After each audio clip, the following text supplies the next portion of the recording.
بجماله حسنت جميع خصاله صلوا عليه وآله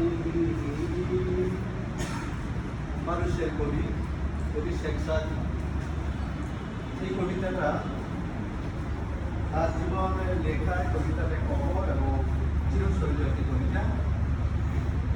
এটা লিখতে গিয়ে প্রথম 3 লাইন বালাগাল উলা বিকামালিহি কাসাবাত তুজা বিজামালিহি হাসানাত জামিহি ওয়া ফিসালিহি, এই 3টা লাইন লিখে উনি লিখতে এক পর্যায়ে ঘুমিয়ে গিয়েছিলেন।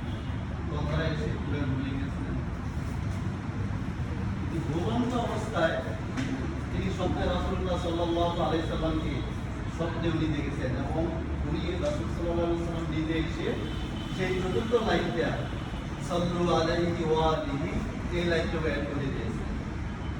এই জন্য আজকের এই কবিতাটা এত জনপ্রিয়, কোনো অঞ্চলে বা দেশে এটাকে দুরূদ হিসাবে ধরা হয়।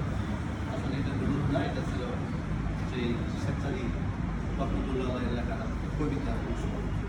পরিশেষে এই কবিতাটা আরো 8 লাইন, এখানে আছে 4 লাইন, আরো 8 লাইন, 12 লাইনের কবিতাটা শেষ হয়েছে।